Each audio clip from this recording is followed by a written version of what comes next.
Hello, welcome in. This video is just a quick one to go over the exotic armor pieces I've dropped with Renegades. I'm going to dive right on in, and first and foremost is the Praxic Vestment for Titan. This is arguably one of the most unique armor pieces in the game. Period. It's essentially a jetpack that at the end of your flight target, it will also blind it. The jetpack charges over time and can be accelerated with arc weapon and melee final blows, and once you activate it, you just get a sudden fast movement burst and have surprisingly quite a nice amount of control over. There are also two things that the exotic doesn't tell you. The blind from the impact is an arc blind, so it will stun unstoppable champions, and it will work with those fragments around that subclass verb, and it also has sort of two flight modes. You can essentially tap it for a immediate short flight, or you can hold it, charge it, and it goes even further. These aren't in the exotic description itself. Would I use this in PvE at all? Generally speaking, not massively. I wouldn't use it for clearing ads, for example. The damage from the impact isn't a lot. It probably needs buffing, and the tracking probably needs increasing a little bit, though it doesn't cost a melee charge, so I can see that balancing behind it. It can be quite good in PvP. Unironically, it's quite a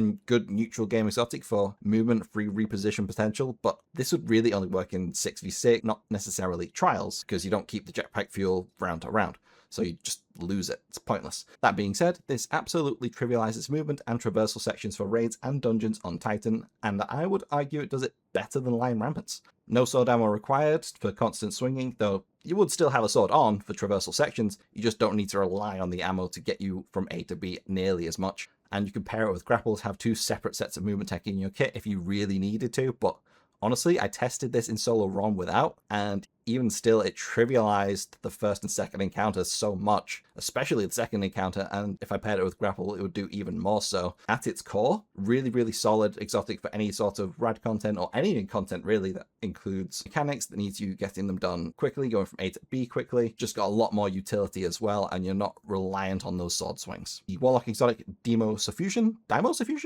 I hope I'm pronouncing that correctly. I have no idea, but this Warlock Exotic is really, really fun. It's such a good reason to be on Mono Strand over Prismatic. It's got such a good neutral game, and it's super simple. So you have a Strand Super on, and the rifts that you cast also suspend targets. But on top of that, any suspended targets take damage over time. Defeating suspended targets heals you, and any suspended targets that break free take additional damage. Now, all of these effects apply to all suspends, so pairing this with things like Mindsplit Invocation and Shackle Grenade, that classic combination, suspending entire rooms, is really good for constant ad clear, constant healing, just really good neutral game. I like to pair this with the Praxic Blade as well. It also severs on hit, so I use my Weave Walk, bring myself close to the enemy, start swinging, but if I need to get out, I can then use that to pull myself away, increase that gap. It might not be the best, but it's incredibly fun to use, and if you're using something that needs a bit more range, if you need to be a bit further away from targets, that's fine. You go with the classic things like Osteostriga, Necrochasm, applying all that dot damage en masse from range. It's really, really fun.